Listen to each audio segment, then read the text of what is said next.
brandy. "There's a cot in the locker over there. I'll have someone set it up for you, and you can sleep in here for the time being. If anything comes in for you, we'll get you up." "That's kind of you, sir."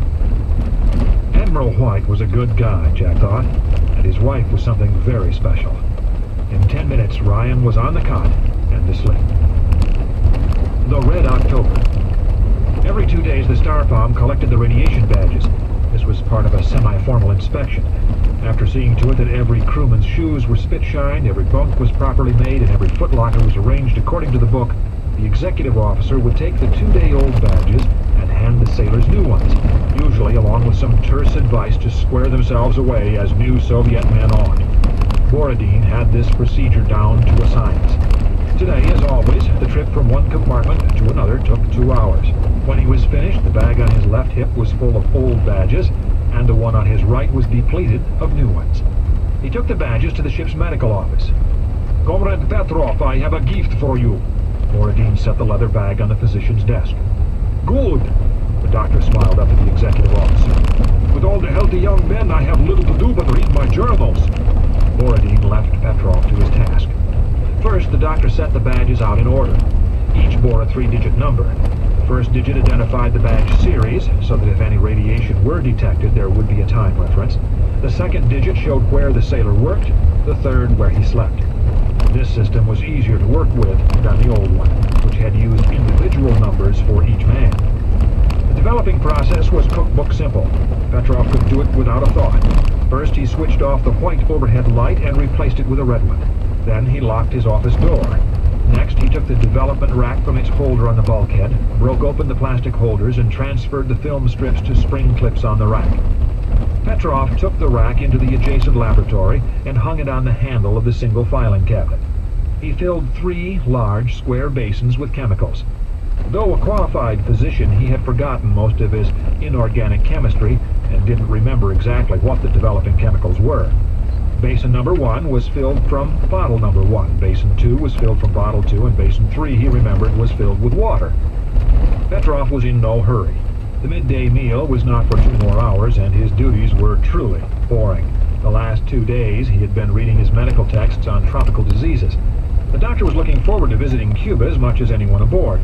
With luck, a crewman would come down with some obscure malady, and he'd have something interesting to work on for once. Petrov set the lab timer for 75 seconds and submerged the film strips in the first basin as he pressed the start button. He watched the timer under the red light, wondering if the Cubans still made rum. He had been there too, years before, and acquired a taste for the exotic liquor. Like any good Soviet citizen, he loved his vodka, but had the occasional hankering for something different. The timer went off and he lifted the rack, shaking it carefully over the tank. No sense getting the chemical. Silver nitrate? Something like that, on his uniform. The rack went into the second tank, and he set the timer again. Pity the orders had been so damn secret. He could have brought his tropical uniform. He'd sweat like a pig in the Cuban heat. Of course, none of those savages ever bothered to wash. Maybe they had learned something in the past 15 years. He'd see. The timer dinged again, and Petrov lifted the rack a second time, shaking it and setting it in the water-filled basin. Another boring job completed. Why couldn't the sailor fall down a ladder and break something? He wanted to use his East German X-ray machine on a live patient. He didn't trust the Germans, Marxists or not, but they did make good medical equipment, including his X-ray, autoclave, and most of his pharmaceuticals. Time. Petrov lifted the rack and held it up against the X-ray reading plate, which he switched on. Dechevo! Petrov breathed. He had to think. His badge was fogged. Its number was 348. In 1,000 feet, light right. Loss of service. Galley section. Aft, officers' accommodations. Though only 2 centimeters across, the badges were made with variable sensitivity. 10 vertically segmented columns were used to quantify the exposure level. Petrov saw that his was fogged all the way to segment 4. The engine room crewmen's were fogged to segment 5, and the torpedo men, who spent all their time forward, showed light right. Somebody beach. He knew the sensitivity levels by heart. He took the manual down to check them anyway. Fortunately, the segments were logarithmic. His exposure... Continue for 2 miles. 25 for engineers, 12 to 25 rads in 2 days, not enough to be dangerous. Not really life-threatening, but... Petrov went back into his office, careful to leave the films in the lab. He picked up the phone. Captain Ramius, Petrov here. Could you come aft to my office, please? On the way, Comrade Doctor. Ramius took his time. He knew what the call was about. The day before they sailed, while Petrov had been ashore procuring drugs for his cupboard, Borodin had contaminated the badges with the X-ray machine. Yes, Petrov? Ramius. Captain, we have a radiation leak. Nonsense, our instruments would have detected it at once. Petrov got the films from the lab and handed them to the captain. Look here! Ramius held them up to the light, scanning the film strips top to bottom. He frowned. Who knows of this? You and I, Comrade Captain. You will tell no one. No one. Ramius paused. Any chance that the films were... that they have something wrong, that you made an error in the developing process? Petrov shook his head emphatically. No, Comrade Captain. Only you, Comrade Borodin, and I have access to these. As you know, I tested random samples from each batch 3 days before we sailed.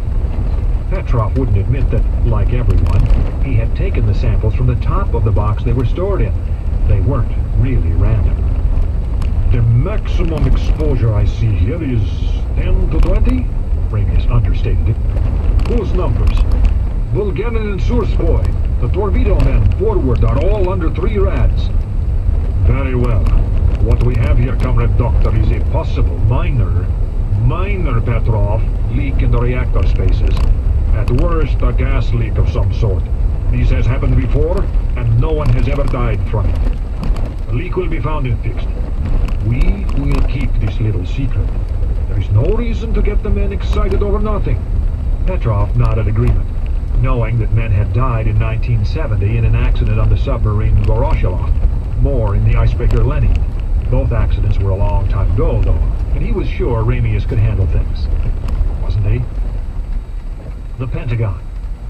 The E-ring was the outermost and largest of the Pentagon's rings, and since its outside windows offered something other than a view of what's that? Courtyard, this was where the I didn't see one. defense officials had their offices. One of these was the office of the Director of Operations for the Joint Chiefs of Staff. Yep. A3. He wasn't there.